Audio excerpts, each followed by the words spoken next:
All right, so if you're someone that's been around Hoaglandia for a little while, this is a bit of a throwback. So we're playing some big red in Legacy today.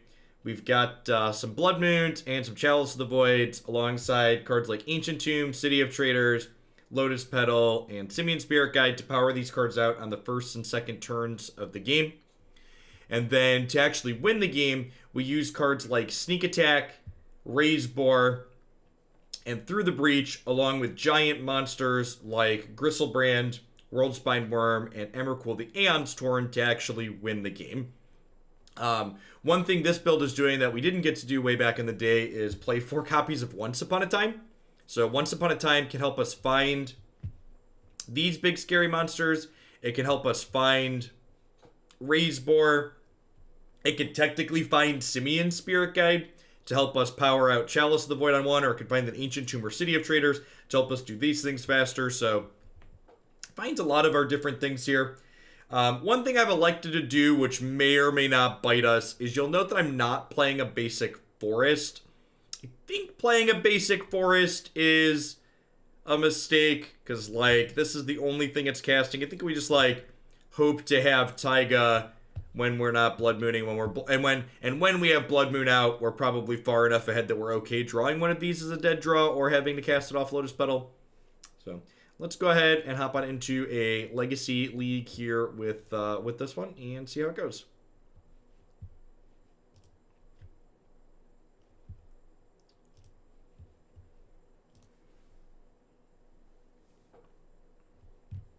Oh, I definitely missed adding that to the queue, Mabot. I'll get that added here in a second. Thanks for poking me. Thanks for the 19 months, Shav. Thanks for the 17 months. Welcome back. Ad Starve. Thanks for the brand new Prime. Welcome to Hoaglandia.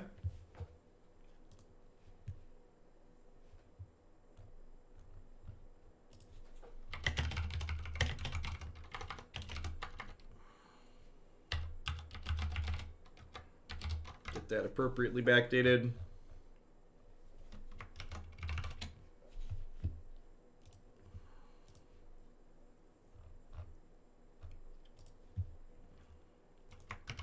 I'm not going to take too many more standard decks. We've got 1, 2, 3, 4 standard decks in the queue. It's probably going to be about it until we hit the new format. What does this hand do? I think this is keepable. If we like assume this Once Upon a Time is going to find a land, potentially a soul land, it seems okay. Although I guess triple these kind of sucks. Yeah, I'm gonna mulligan, actually. Even if this hits a land, we only have one actual piece of action in the hand. Like, this is much better. So I'm gonna keep this. I'm gonna bottom a Through the Breach.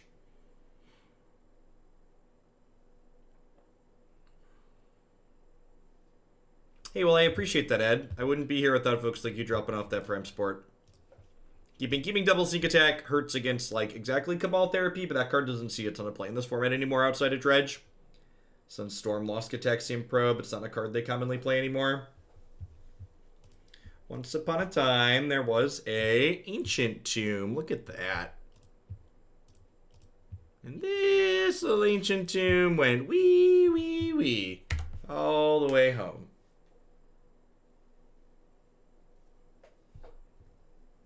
I think this deck favors the new mulligan roll. I mean, I think questions like that are stupid.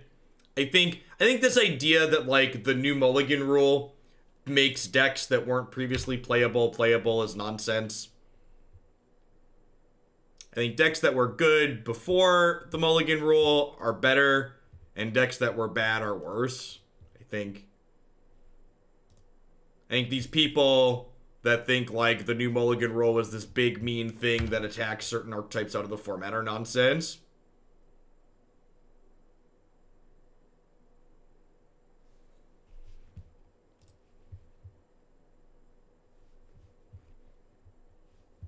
A Luca build around. Did I not get that one? You totally did.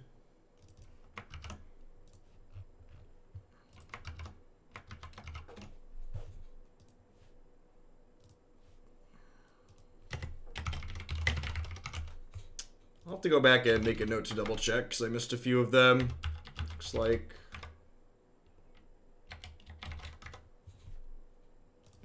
Alright, so this is the punish for... This is the punish for having...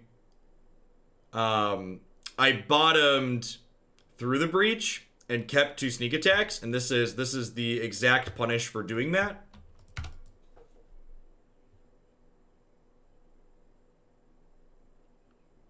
So this says I can't do this.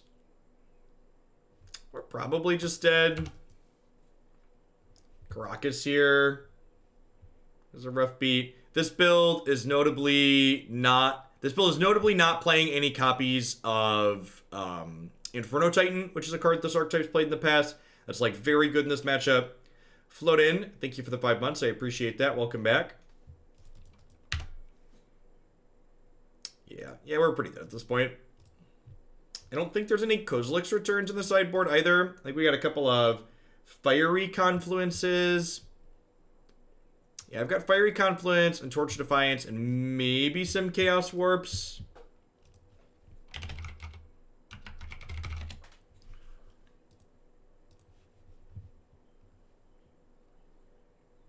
Chalice of the Void is not super useful in this matchup.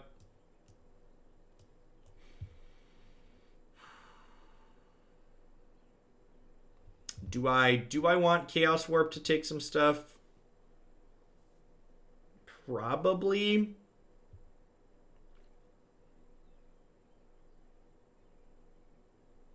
Yeah, that makes sense. Something's got to give Whipping Rhinos.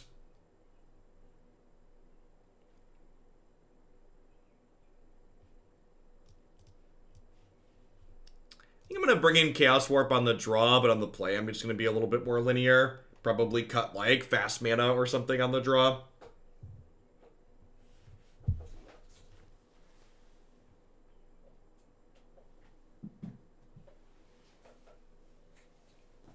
You want Spyglass for Karakas and Vile? I don't know, do I? Instead of me telling you you're wrong, tell me why you're right. Put text in the chat box and say, Jeff, we should add this card, and this is the reason why, and this is what we should cut. As always, don't post an idea with a question mark and expect me to tell you your idea is bad. Instead, tell me why your idea is good. If I'm not boarding it in, I don't think it's worth bringing in.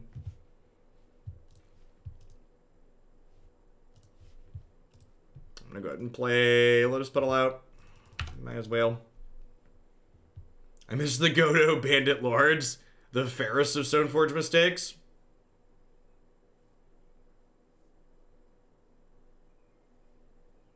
I mean, Brazen Borrower is still a huge tempo blowout with Mutate. So my understanding is if they Brazen Borrower your mutated card, all the cards go back to your hand. So like, you're not getting like 1 for 0'd, but like you're also like losing an incredible amount of tempo. Like, again, a lot of these cards are still just like, Standard is still very likely to be a flurry of Embercleaves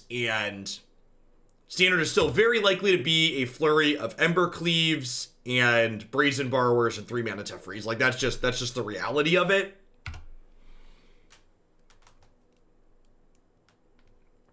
So, like, there's a good chance that, like, at least these cards that mutate, a lot of them have a trigger that happens when they mutate. So, like, after they bounce it, you still got, like, a cast effect kind of with it. Like, that'll maybe, hopefully be its saving grace.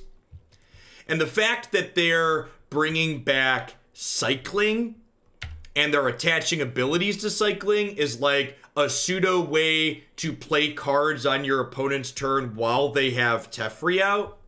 So, like, you have like this half measure that, like, kind of works while they have Teferi out.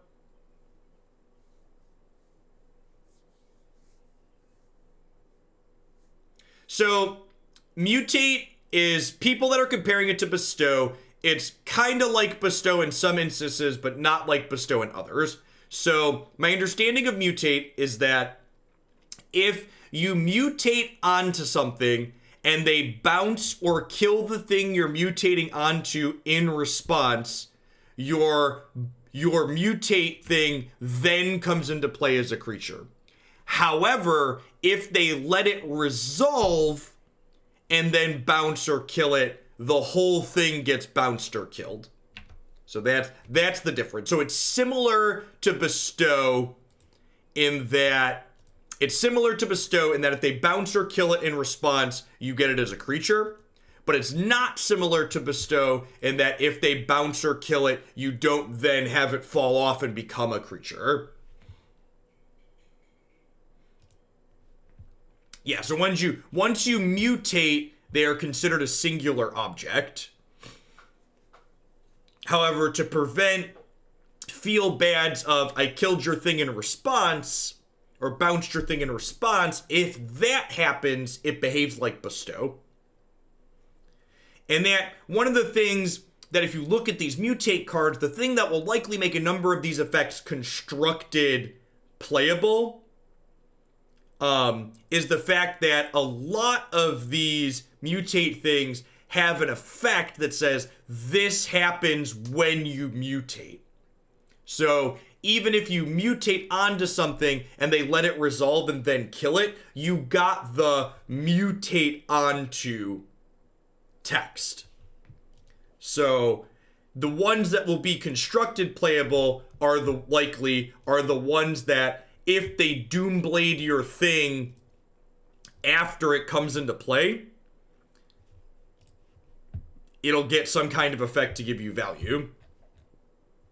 Hey, Lord of the Pearl Trident, thanks for the sub gifty. I appreciate that.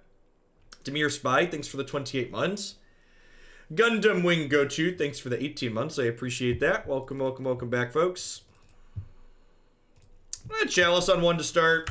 I could Blood Moon here as well, but if I Blood Moon, I don't have the mana left to Chalice technically. So I'm going to lead on Chalice here, and then I can Blood Moon on 2. I don't think so, TDM, but you'd want to check the rules reference on that.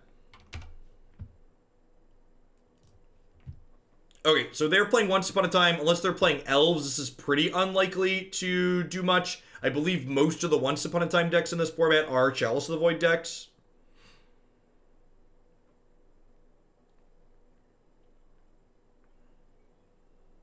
Okay, probably Infect, so this plus this is probably good game. That's a good thought. Holding the Lotus Petals lets Once Upon a Time be free. That's not a consideration I had. I was mostly being conscious of playing around them having the potential of a Thalia, but I think you're right that holding them in the event that they have a Chalice of the Void that I draw Once Upon a Time is more relevant. Lord of the Pearl Trident, thanks for the 17 months. I appreciate that. Welcome back. Good morning, folks. Happy Saturday.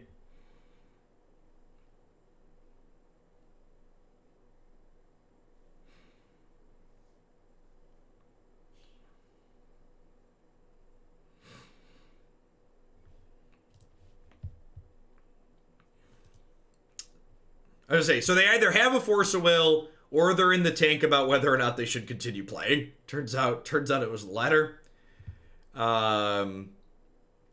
Chandra and Fiery Confluence are both great here. Trinisphere's great here.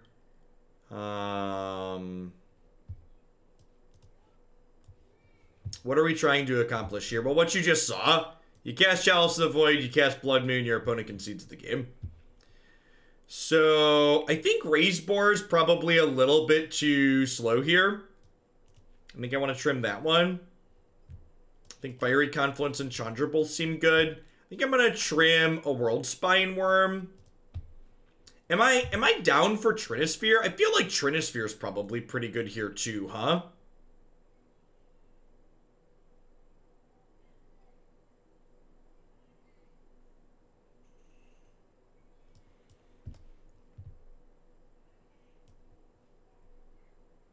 Yeah, Kenrith plus Deal is sweet for sure. Nope, build-arounds for the new set are open. It is too early to submit specific deck builds, but build-arounds are open. What if I do this, actually? Larrig is slower than Breach, but I'm bringing in a ton of interaction, and Lairig's nice because it kind of lets me trim on these bombs. Yeah, that seems fine. Hey, Punchworthy, as a heads up, you should make sure you keep, if you plan to push the missions at some point, you should keep one of each affinity champion at 5 ascendancy, because the ascend a specific affinity champion to 6 is not retroactive. So you want to like hold one of each to try and preempt being able to do that. Yeah, so that's something I've got a number that I could ascend to 6 that I'm not. So I'm like holding one of each. Yeah, that seems great, right? Turn 1 Blood Moon. It's actually, this is turn 1 sneak attack Griselbrand, actually. Goes mana, mana, mana, mana, mana, sneak attack. Activate sneak attack.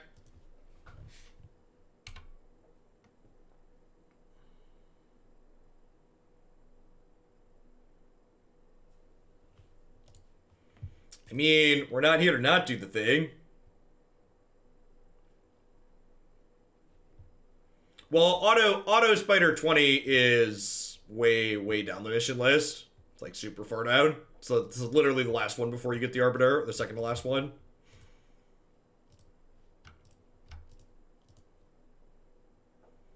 Don't daze me, bro. There's a strong chance we get dazed or forced here and then curl up in a little ball and cry.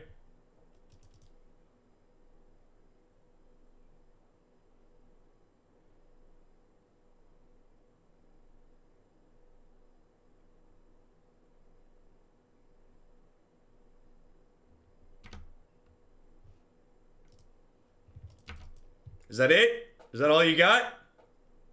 You love to see it. You love to see it, chat.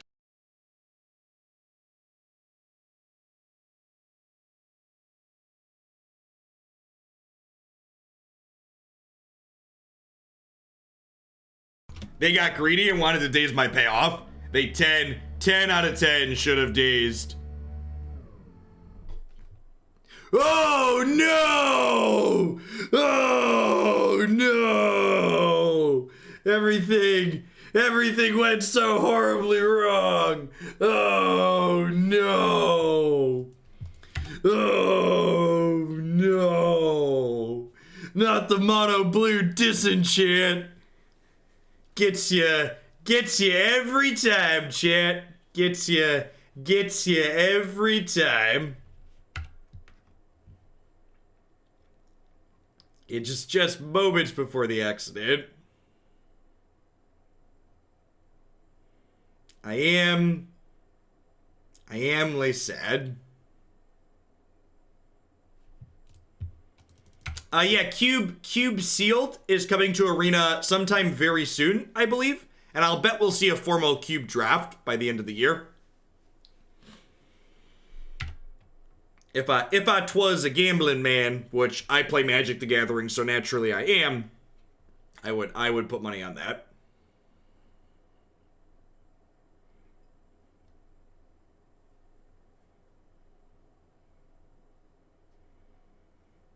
So, Psychonaut, not only is the ceiling lower on playing Blood Moon first, but my opponent already has an Infect creature in play, and there's a very distinct possibility that if I play the Blood Moon with no other mana sources, I just never draw another mana source, and I die to the Glistener Elf in 10 attacks, even if they can't cast another spell.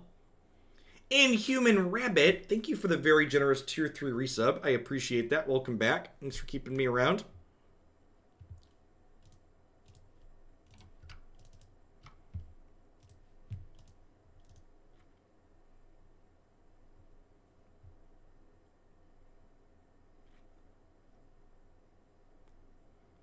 Oh, is the cube going up that soon in Arena? Sweet. You're right. I think you're right that they said April. It's up in an hour 15. Oh, that's sweet. Look at that. All right, we'll take game 3 on the play here.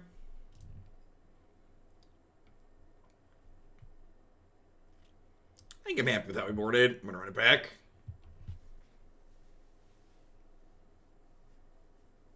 I don't know. I don't understand your question, Jigoat.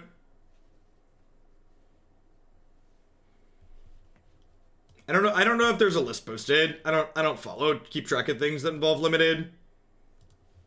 So people asking questions like that, expecting me to have an answer. I have no answers here for you. You love to see it. You know, build around. I have not. I believe all my build arounds are current. So if you want to look and see what new standard build arounds have been submitted, you can check out my website now. Should all be up there for you. So Trinisphere here says all spells cost at least 3 mana. So my opponent's not doing anything unless they pay 3 mana. Even spells that are free cost 3 colorless. We also aren't doing anything, so you know we got that going for us. One thing that's important to know that there's often a lot of questions about is that Chalice and Trinisphere behave the way we want them to behave. So when you have Trinisphere out, they're 1 converted mana cost spells, even though they pay 3 for them, they still cost 1. So if I put Chalice on 1, my opponent still can't cast 1 mana spells without them being countered. Lotus Petal notably does cost 3 here, though, so that is not a piece of free mana anymore. That's also why I elected to use Lotus Petal instead of Simian Spirit Guide to cast this.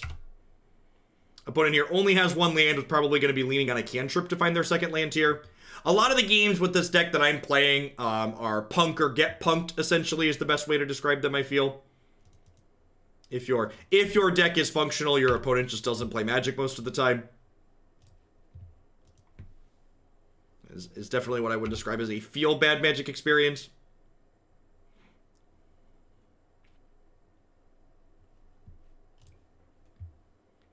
All right, I'm gonna pay 4. I'm gonna cast this. No, I'm just gonna do this and cast the sneak attack. Let's just cast the sneak attack.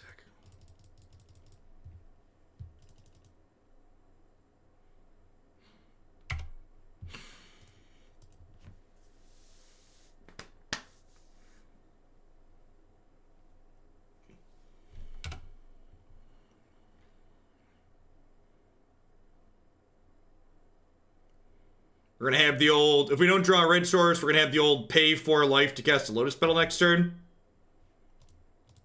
True skill game we play. So pay 7, draw 7. Put this land into play. Fetch a thing. Hey, thanks for the 28 months, -3 Karn. I appreciate that. Welcome. Thanks for keeping me around. And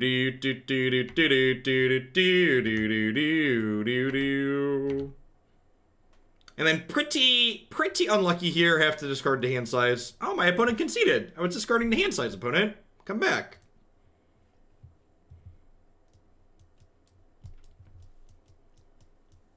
I'll be here doing my part, -3 card.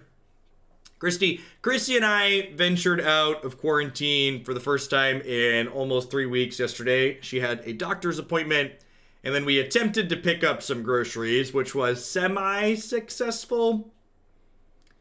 ETB Dizzle, thanks for the 21 months.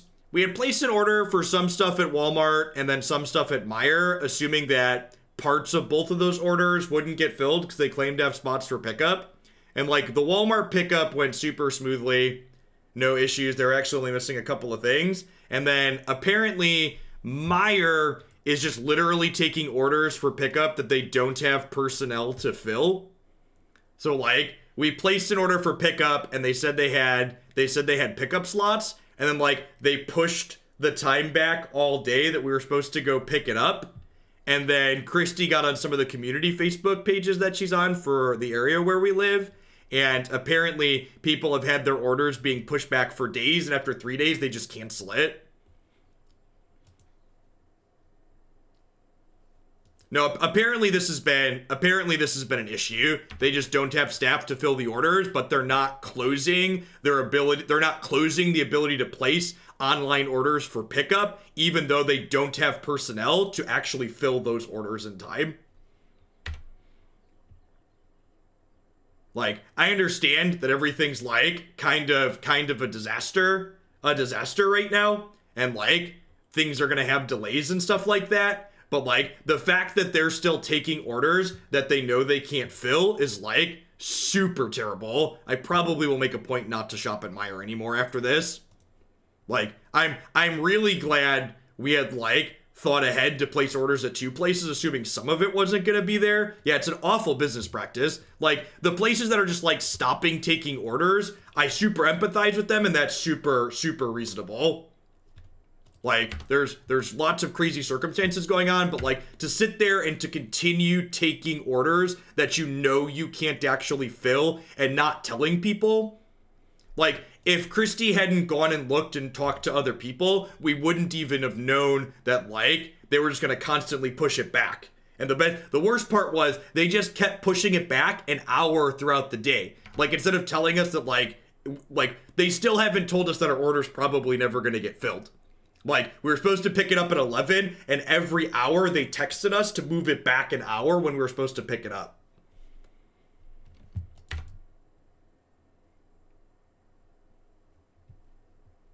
Correct. Yes, they cannot help the fact that they can't fill the orders. What they could help is the fact that they're still taking orders that they can't fill. All right. Well, Ilharg means they're dead here if this resolves. So Ilharg attacks. Ilharg puts in Worldspine Wurm. They die. Good clean turn 2 kill.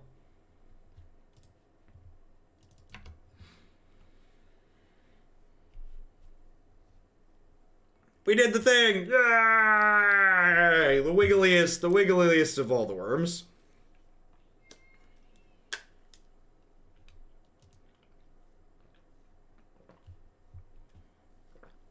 I have no idea, Tongzi. Part of running a franchise or a chain like that is like being responsible for working with your corporate.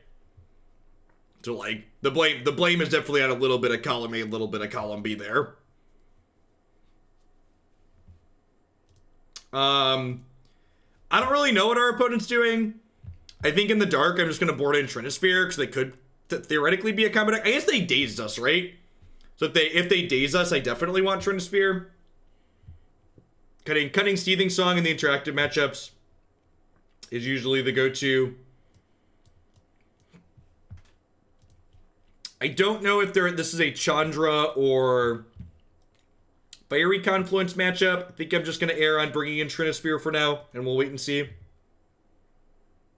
Yeah, that's actually true news. It's probably on both. At the very least, the local store could call people and be like, hey, this is an issue. Yeah, to top it all off, like, we also couldn't get through to Meijer corporate to, like, cancel the order.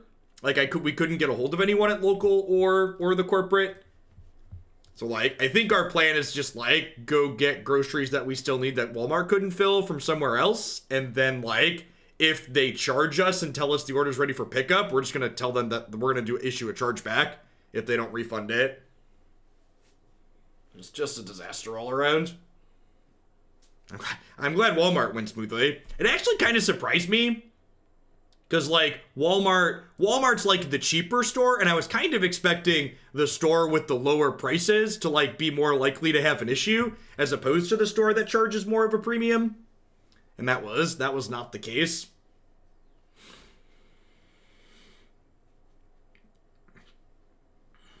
Yeah, like, I'm just not going to spend more of my time on it at this point, or my wife's time. Like, I just wanted to, like, save them the issue of, like, if they have someone pull my order, like, I don't want someone to, like, pull my order if they're short-staffed, and then maybe be like, oh, I don't need this anymore. Because that, like, stresses their small staff, but, like, I'm also, like, not going to spend a bunch of my time trying to fix their mistake. This is still fine. Like, they took my Chalice of the Void. Hopefully this Once Upon a Time finds a Simian Spirit Guide, and then we get to Trinisphere them on one. That would be gasoline. Look at that. Look at that. Just like we drew it up, chat. This Once Upon a Time card good? Don't daze me, bro. Don't do it. God bless America. My country, 'tis of thee, sweet land of liberty, of thee I sing. Yeah, but that's the good thing, Tron. Like, in my opinion, that's the right thing to do from a business practice perspective at a time like this.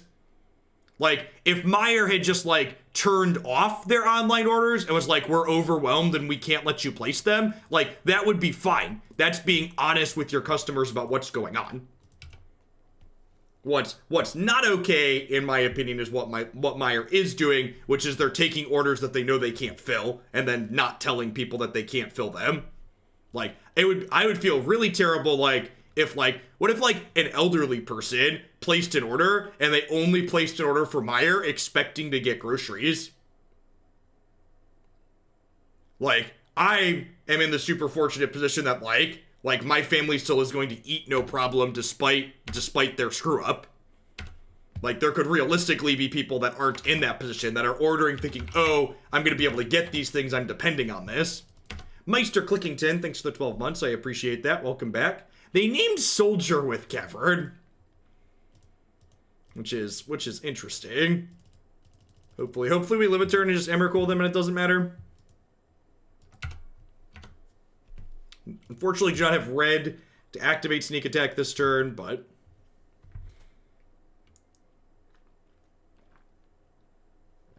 what are you doing? Nomads Encore. Okay, so are they Cellophane Breakfast? They must be Cellophane Breakfast, right?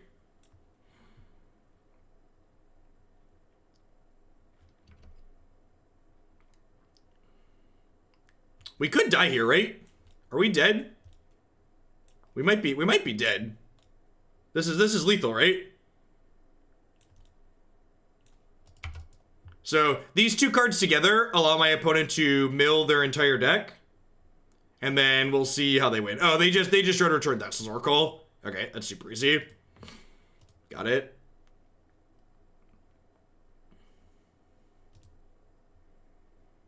Clean. That's sweet. They're playing a combo deck that,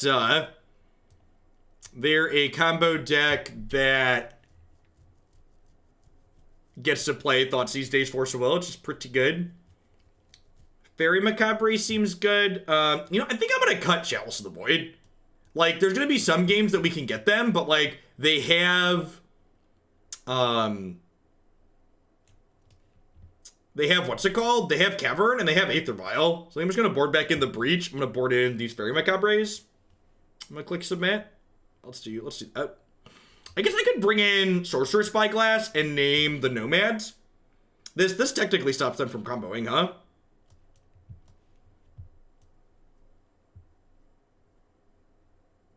No, it's a Macabre, okay? Macabre. B-R-E, Macabre. Get off my Macabre's back.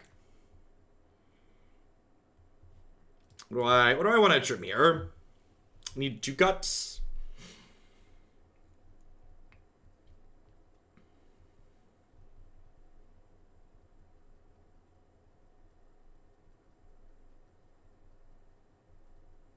You want to cut Pig?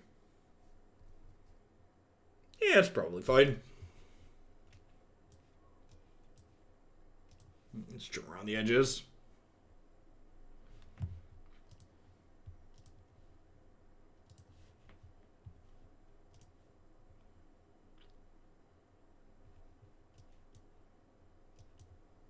I'm gonna keep this, actually. So, like, their deck has an incredible amount of disruption in it. So I think I'd like to keep this hand that, like, has mana to cast anything that I have. Is it Nomads Encore? Is that the card that they use? Nomads Encore, right?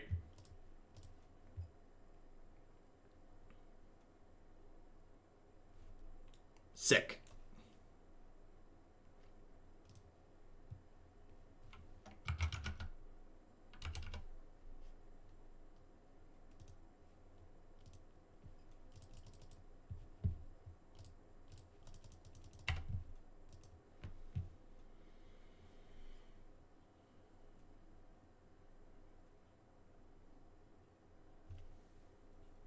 Yeah, Thassa's Oracle really gives them a clean win condition, huh? Previously the win condition this archetype had to play were like really clunky, if I recall. I don't remember exactly what they were, but I remember looking at them and thinking like, oh, these are like an awkward number of cards, and now they just like have to play Dread Return and Thassa's Oracle.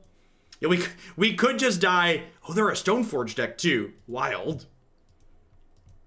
We're probably just gonna die to like Nomads and Stoneforge now, huh? Hoping to draw a sneak attack here.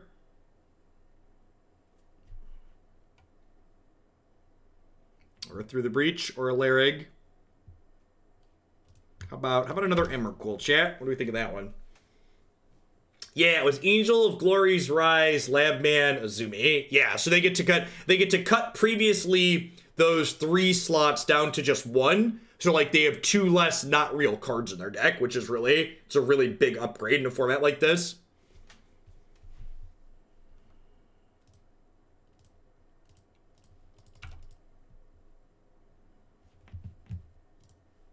Yeah, and like it's just like a 1/3 that they can sacrifice. Whew! That's adorable. That's adorable. So this lets them mill themselves when they get like turned off of this. Yeah, and it's just like a backup Nomads, right? Because like, yeah, it's actually amazing. It doesn't even just get around Spyglass. It lets Stoneforge Mystic be a Nomad's end core, right? That's sweet.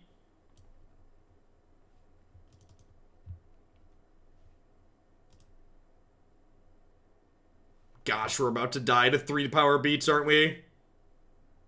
Sneak attack.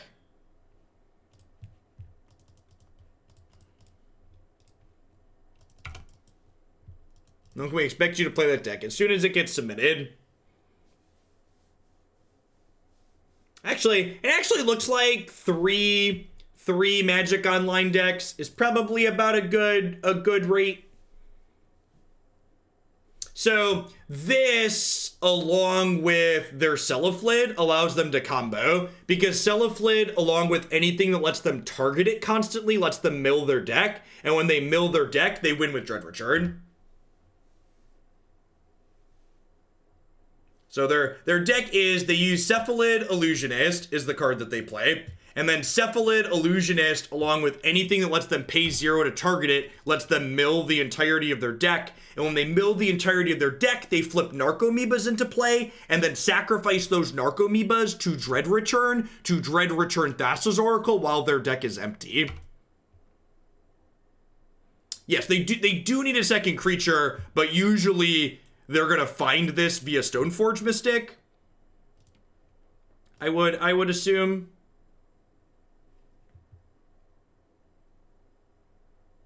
Incendium, thank you for the 39 months. I appreciate that. Welcome back. Thanks for keeping me around.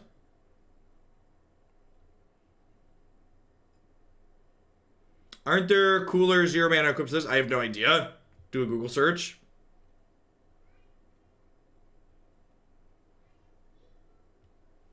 I think I just get Ilharg here and hope to draw a land and hope they don't have another Daze.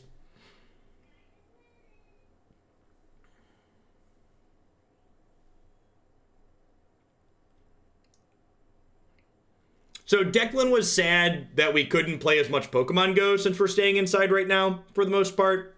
Or staying close to the house, too, if we're outside. And there aren't Pokemon spawns near my home. And, so we bought Pokemon Sword yesterday for the Switch.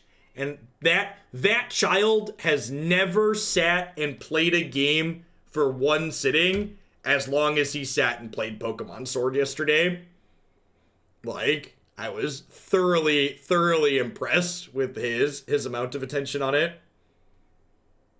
Do they know they're not on spring break yet? No, not really. They're 4 and 6, so like they don't really have good concepts of time at the moment.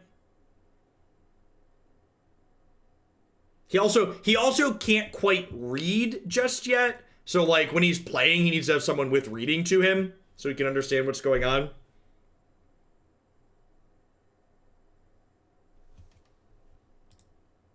threats. Like I said, the games with this deck tend to be quick, and they tend to be brutal in one direction or another. One player generally doesn't do a whole lot in all of the matches this deck plays. You either punk people out, or you just kind of flop around and do nothing like we did that game.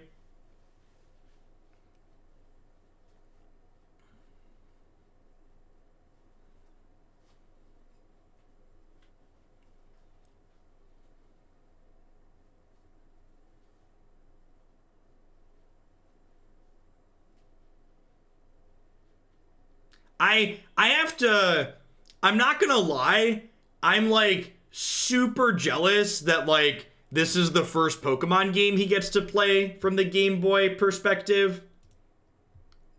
Like comparing like what this game looks like and does compared to like the Pokemon I played as a child, like life's really not fair, chat.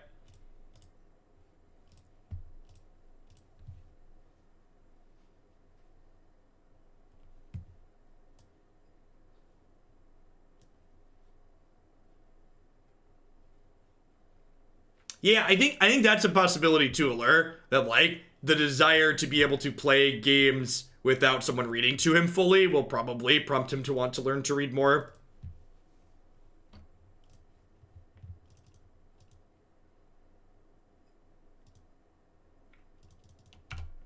Force of Negation. Rude.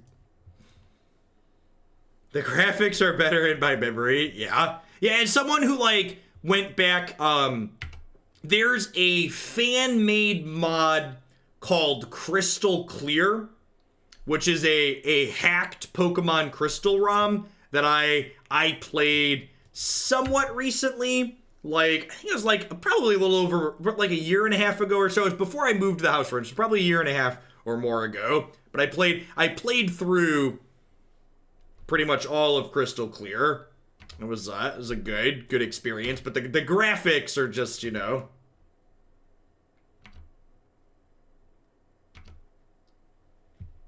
All right, so if I hadn't drawn the second sneak attack, there would be some question here as to whether or not I want to wait to play around a Daze. But with the second sneak attack drawn, we're definitely just on the Space Jam plan here.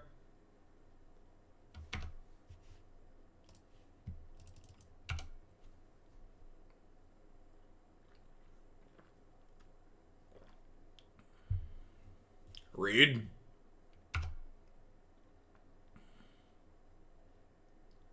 So we're gonna get Snap Back, Ponder here with Dreadhorde Arcanist attacking. Who did Declan pick as a starter? His starter is Fire Bunny. And I would tell you what its name is, but I don't actually know what this generation Pokemon are called.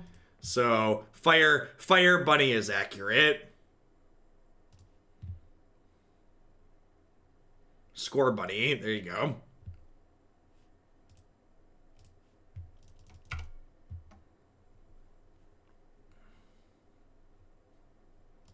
Declan nicknamed him Fire Bunny.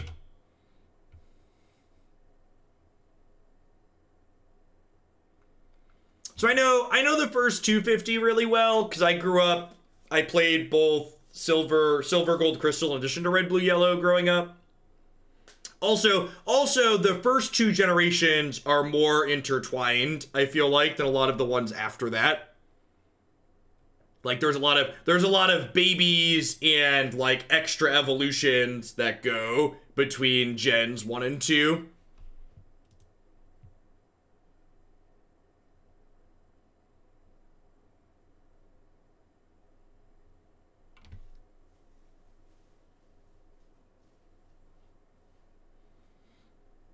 All right, so hoping to draw that right there.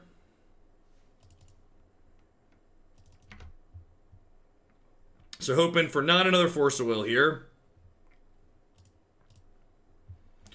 Da-da-da. Da-da-da-da. You love to see it. Throw my worm on the table here and smack him in the face with it.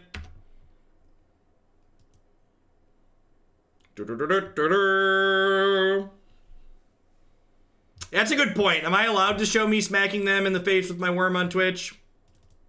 Is there a terms of service violation here that I should be worried about? So Fiery Confluence here can clear out stuff.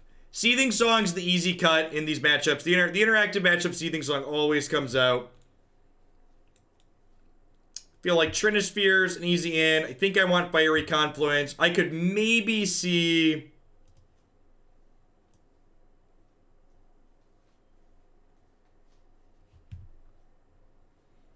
Let's Go is really good for children. Yeah, I wanted him to play a more traditional Pokemon game. He's played plenty of Pokemon Go on the mobile. I wanted him to try, like, you know, the real thing.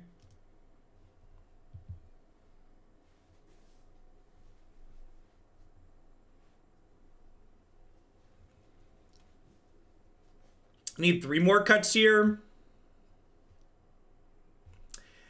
Is it crazy to trim Blood Moon in this matchup? I feel like it's not, actually.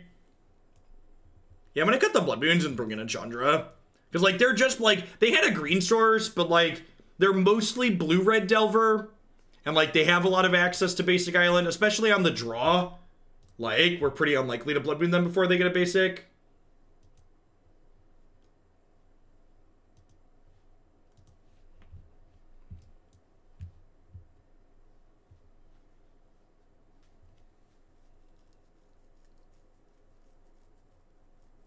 Jeff Bear, thanks for the brand new Prime support. I appreciate that. Welcome, welcome.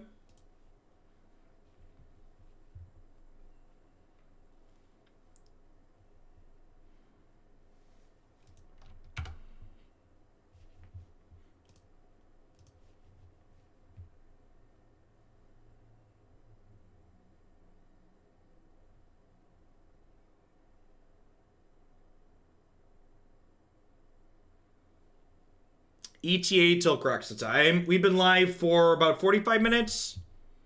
As always, if you're wondering not only when I'm live, but approximately what I'm planning to play when, you can always check out my schedule on my website. It includes not only when I'm live, but approximately which formats.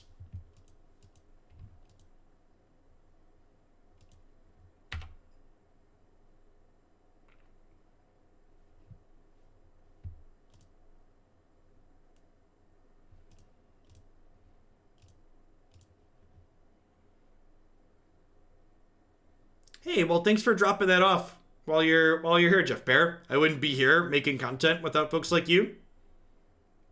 Dropping that Twitch Prime. Thanks for keeping me around.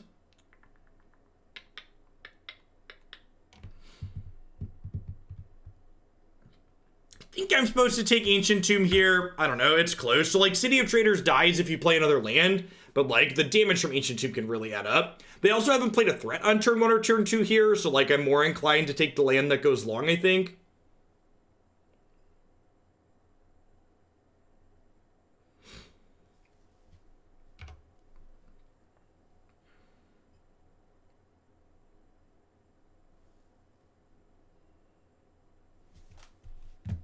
Thanks for the typo catch.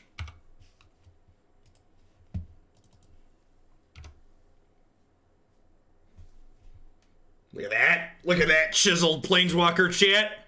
Look at that. Look at that chiseled Planeswalker.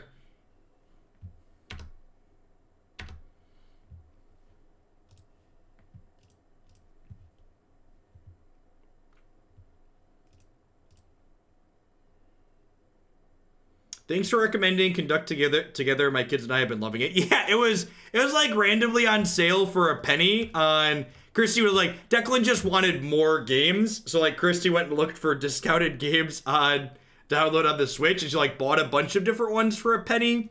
And, like, most of them sucked.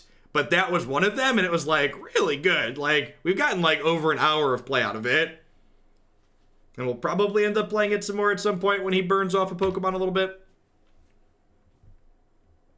It's a good coordination game. I usually give Declan like 1 or 2 trains that he's in charge of, and then I try and manage the rest of the level.